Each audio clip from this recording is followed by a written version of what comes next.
Okay, right, let's do some basic ironing. A few things we need to remember. The iron is going to be very hot. Hot!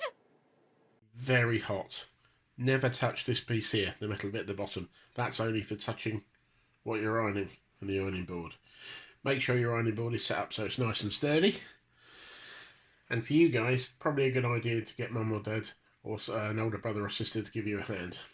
So, once the iron is hot, the light on the iron will tell you that.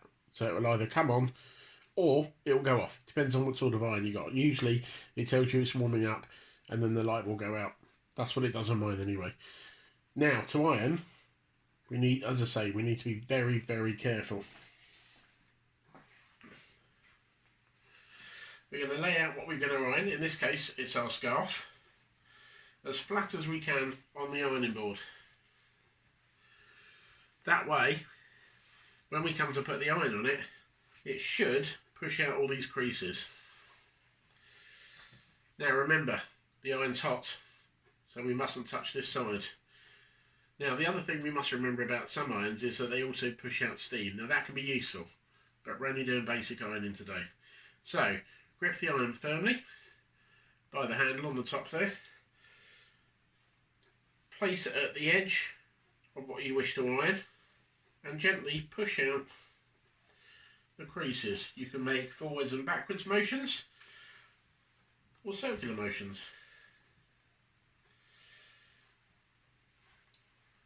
Now as you can see, the ironing board isn't going to be big enough to do all the scarf in one go. And remember, you don't have to do it all in one go either. You can stop, put the iron in a safe place, move your scarf over slightly, move my hanger out the way there, and then remembering to be careful not to touch the hot part. Pull your scarf out and glide, just push the iron. We don't need to push down necessarily. The iron does have some weight, it is a little bit weighty, but we just push the iron over. There we go.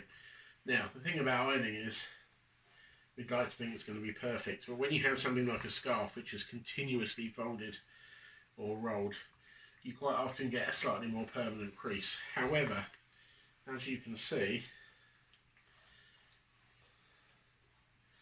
that is much better than it was. And again, when we paused, put the iron in a safe place.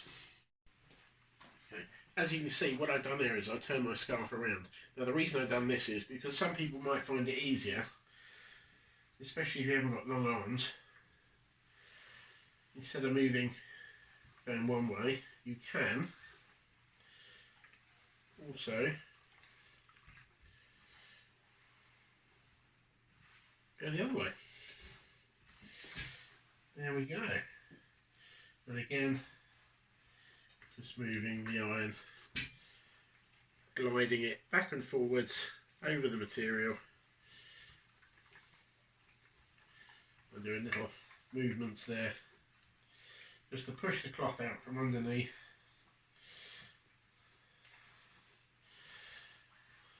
Now you don't have to do my version. I'm sure mums and dads have all got their own slightly different version of ironing, and you can work on making your own as well. But one thing that you have to be certain of every time, and I can't say this enough, very hot. Be very careful. I'm going to put that down safely again now. Brilliant. Now, one last thing before you put anything away is make sure the iron is cold. If you put it away hot, it could quite easily set fire to something or melt something or even burn somebody. So we'll leave it there to cool. Make sure it's safe to put away. Brilliant. Thanks very much for watching.